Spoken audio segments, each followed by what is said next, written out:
திருச்செந்தூர் சுடலைமாடசாமி கோயில் திருவிழாவையொட்டி 2.5 டன் அரிசியுடன் 150க்கும் மேற்பட்ட ஆடுகள் கொண்ட பிரம்மாண்ட கிடாக்கரி விருந்து நடைபெற்று வருகிறது.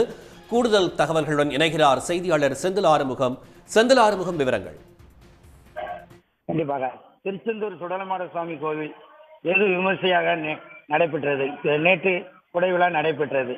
2.5 டன் அரிசியுடன் சுமார் 150க்கு மேற்பட்ட ஆடுகள் கொண்ட பிரம்மாண்டமான கிடாக்கரி விருந்து ஆயிரக்கணக்கான பேர் பங்கேற்பு. திருச்செந்தூரில் மிக பிரசித்தி பெற்ற எல்லை காவல் தெய்வமான சுடலைமாடசாமி கோவில் தெப்பக்குளம் அருகில் அமைந்துள்ளது. இக்கோயிலில் நேற்று மிக சிறப்பாக கோயில் கொடை நடைபெற்றது. திருவிழாவை முன்னிட்டு சுவாமிக்கு நியமிசமாக வாழைப்பழத்தார் பக்தர்கள் வழங்கினார்கள். இது குறிப்பாக செவ்வாழைப்பழம், நாட்டுப்பழம், பூலாஞ்செண்டு பழங்கள், கோழிக்கூடு பழங்கள் என அதிகமானவர்கள் கோயிலில் பல குலையை கட்டினார்கள். கோவிலில் வேண்டுதலுக்காக பக்தர்கள் சுமார் 150க்கு மேற்பட்ட ஆடுகள் அன்னதானமாக கோயிலுக்கு வழங்கப்பட்டது.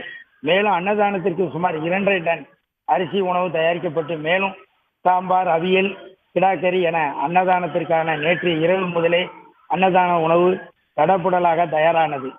இன்று காலையில் திருச்செந்தூர் மற்றும் திருச்செந்தூரை சுற்றியுள்ள கிராமங்களில் சேர்ந்த ஆயிரக்கணக்கான பக்தர்கள் குடும்பத்துடன் வந்து அன்னதானத்தில் கலந்து கொண்டனர். முன்னதாக நேற்று இரவு 12 மணிக்கு சிறப்பு அலங்கார தீபாரணை நடந்தது.